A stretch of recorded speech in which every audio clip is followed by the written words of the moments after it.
Hey, what's up guys? This is Anthony from Anthony's Customs, and for this review, we are looking at the SH Figuarts Iron Man Mark IV and Hall of Armor set. The Hall of Armor is the same set that we reviewed in the other Iron Man review, but the Mark IV is clearly not the other suit. So that's why I got this. I wanted to get one of the more classic looking suits, and I don't like the 6, and the 3 just didn't look like as good a figure as this one, so this is the one I settled on, and I think you'll see why by the time we get through the review. So let's go ahead and get this guy off the stand and take a closer look.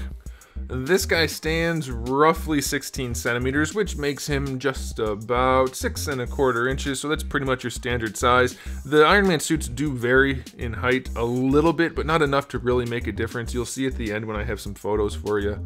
But before we get into the review, I do want to remind you guys that I have thousands of videos on this channel, so if you're new, you've missed plenty, and you can always check it out. I have playlists for you to keep things organized, but I've reviewed tons of Iron Man figures in particular, so if you're into that sort of thing, you can just search the channel. But I have Marvel playlist, which you can find any kind of Marvel figure, or you could just look at the SH Figuarts playlist for more figures like this guy. Alright, so let's go ahead and talk about the aesthetics on him. I think it's pretty good. It's not the most accurate in the world. You can see it's fairly stylized, very narrow waist, relatively broad shoulders. Compared to the actual film, of course, it'd be very hard to fit a real life human being inside this suit, but it still looks really nice as a figure. The red is maybe slightly too dark, nowhere near as too dark as on the 7, so that's okay. The gold is maybe a little bit too yellow. I don't know. I haven't watched Iron Man 2 in a long time. But either way, it still looks really good. It definitely has a very classic vibe to it, and so that's perfectly fine. So it's not like the colors aren't off enough to even really worry about. It's just something, it seems like it might be the case based on my foggy memories of the movie, but that's neither here nor there. The paint job is very clean. The metallic finish is very well done.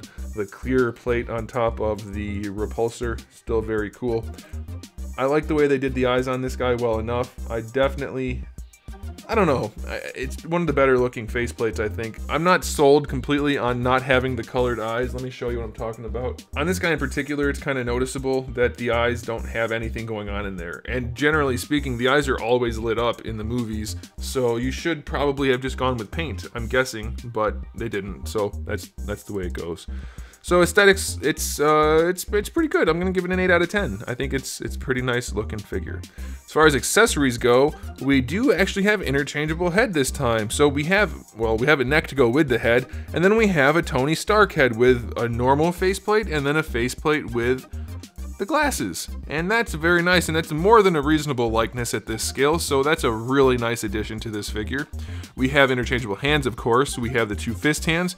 We have 2 kind of repulsory hands, but they're not angled as such, so they're more like relaxed hands. We have 2 karate chop hands, and then we have 2 repulsor blast hands with pegs in them to receive his repulsor blast, which we have 6 of. 2 sets for his hands and 1 set for his feet. And I am still bummed out that we don't have any repulsor blast hands that are just painted.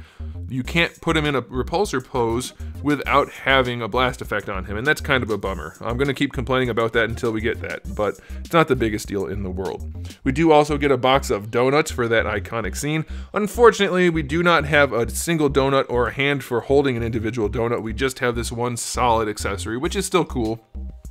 And then we have his interchangeable shoulder flaps, and we have some interchangeable calf flaps, which are all nicely done. Now lastly, we get this box of crap again. Now here's the thing, when I reviewed the other Iron Man figure that came with this, I showed you guys how poorly it worked. And a few of you contacted me, people that I generally trust, and the people said, I think yours might be defective. It doesn't seem to light up as well as mine. And so I'm thinking, well, that's possible. I generally get defective things on a regular basis, so we'll see. I'm ordering this one anyway, so we'll see how it works. I have brand new batteries in it. It's a brand new item. There's no way I got 2 defective ones, right? Well, maybe not. Either this one's defective as well, or they just don't light up for crap and people are over-exaggerating, or just exaggerating, how well they work. Because as you can see with the lights, the studio lights on, this thing barely lights up at all. So I'm going to go ahead and turn them off, and we're going to take a look at it again, and we're going to see if it looks any better. I don't think it does. So this right now is most of the studio lights off. You can see I have some over here shooting in this direction, but you can tell right now that you can just barely see the LED up here. You can barely see the LEDs in here, and the ones in the back might as well not be on again. So we're gonna turn more lights off and see if we can make this light up in any, nope, it's still a piece of garbage. No lights are on right now in this room other than this and my laptop having, it's open. You still can barely see the LEDs. There's no way I got 2 defective ones, guys. I am not that unlucky. I'm not. I mean, I am. I guess it's possible. But the odds are so slim that this thing, I got 2 defective ones. I think some of you are maybe just exaggerating how good it looks to you, because you can see what I have right here and it doesn't work. It's not good. You can barely see the suit in there with the light shining directly above it. They're just garbage. They're not good. And the other thing, which I don't know if you guys are gonna be able to tell, you probably can't. This is a brand new item. I opened the seal myself. When the lights shine on this part, the center part of the clear part gets kind of yellow looking. And that's really, really ugly. The good news is you won't ever use it because it doesn't work for crap anyway, so you won't notice it. But as far as I can tell, guys, I've gotten 2 of them now. Both of them were brand new. Both of them had brand new batteries in them, and neither of them worked worth a damn. So as far as I can say, these are garbage accessories that hike the price up for US buyers way too much. Yes, you can buy the figures from Japan or on eBay, but that's gonna cost you a whole lot anyway. So you might as well get these if you I mean, you're gonna pay it anyway, so you might as well. But they're not good, they're garbage. So don't buy them for this. I will point out, these pieces remove and then you can connect them together. If you wanna connect a whole bunch of pieces of garbage together, knock yourself out. But I've gotten 2 now, neither of them work, so my verdict on that is that they just don't work. All right, my final verdict for the accessories though, we've got a bunch of hands, we got faces, we have other accessories. I'm gonna give him a 9 out of 10. That is about as much as I can expect for this guy. We would have gotten it up to a 10 out of 10 if I had my painted repulsor hands or a donut hand. We don't have either, so 9 out of 10.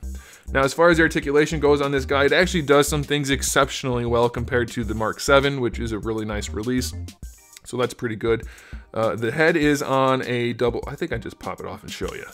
Well, I popped off the whole neck. So we have a ball peg in here. So there's the neck ball peg. And then the head itself, if I can actually do that, maybe they don't want me to. They don't want me to, I'll just leave it. A double ball peg. We have a double ball peg for the neck. And it's still a hollow head, which is not ideal, but you do get plenty of range out of this guy. You're gonna have to be careful to hide the gapping, like you don't want him to look straight up and have a giant hole in his neck, but it's still really nice. It's not perfect, but it'll... What the heck? I got figure grease on my finger.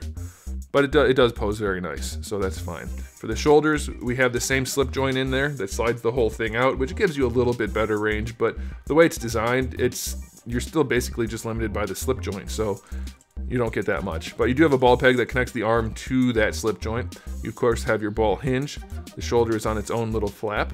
You have your bicep swivel, double jointed elbow, works nicely. Definitely not as good looking of an elbow as we saw on the Mark 7.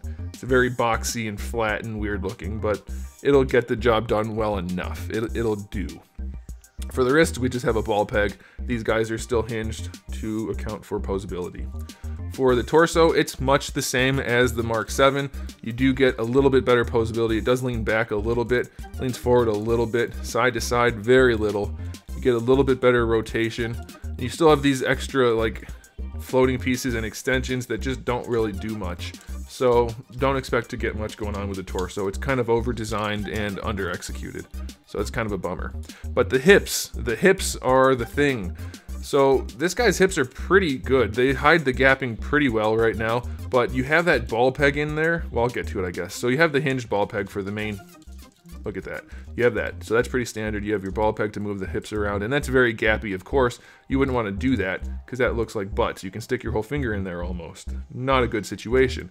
But down here, you have a ball peg connecting these two pieces, so you can do this kind of thing and tuck the leg up over the crotch piece, and you end up with a lot less gapping. And you actually get way better range out of this than you can on the 7. So it's kind of a bummer for the Mark 7, but for this guy, you get way better posability without the figure looking like garbage. On the 7, you ended up getting a lot of this kind of situation with disjointing, and that's not good. So this is much better execution. I like that a whole lot. And it's not as ugly as some of the other ones where you just have like a floaty disc in there and it's just really ugly. So this is good. I like these hips a lot. The knee, we do go back to that really big flat piece. So in some places it's better, some places it's worse than the Mark 7. It's a very skinny flat piece. There's no way you could have a human leg inside that joint. That is not a good design. It's functional, but it's not great. The ankles, on the other hand, are pretty much better than the Mark 7. Going forward and back, it's pretty good. You have a little flap back here to allow some extra range. Going forward, you don't get that much, but you do get a toe hinge, so that is helpful. But the really important one on this guy is the ankle rocker. Look at that. Whew. That's a nice ankle rocker. I like that a bunch. So it's not a perfect figure by any means for the articulation, but it's good enough. I'm going to give it a 7 out of 10. We still have a lot of problems with the torso, and then the knees are ugly and the elbows are ugly, so it's not perfect. But 7 out of 10 is definitely a fair rating for this guy. It'll definitely get the job done for most of your posing needs. So yeah, it's a definite solid release. It's one of the better looking figures, especially given the fact that it has all of the accessories and the Robert Downey Jr. head. So I mean, if you're looking for just any old Iron Man suit, you don't really care which one, this is a contender for sure for one of their better releases and overall just a good figure. So I'm gonna give this guy a final verdict of 8 out of 10. 8 out of 10 seems pretty fair. I mean, we do have some drawbacks, and I'm not even counting that atrocity of a plastic box with LEDs in it as an issue, because you can buy it without it, and it's just really a tacked on thing to hike the price up. So the price is up anyway. It's kind of not fair, but I'm just going to ignore it and give you the rating with that not factoring in. So you can do with that what you will. Use your brains to decide how you use your money. Hey, that should be a slogan somewhere. All right, guys, that's going to do it. Thanks for watching. If you enjoyed the video, please give it a thumbs out. It helps out a whole bunch. And if for some reason you didn't enjoy the video, well, oh well, you already watched it. And so you should probably subscribe, because I have thousands of videos on the channel, which you probably haven't seen most of. Plenty of them will be helpful to you specifically, and if not, maybe you'll learn something about a figure you didn't already know, and maybe you want to add that to your collection. So plenty of stuff there for you to check out. I have new videos coming out almost daily, so come back for that. And in the meantime, keep collecting.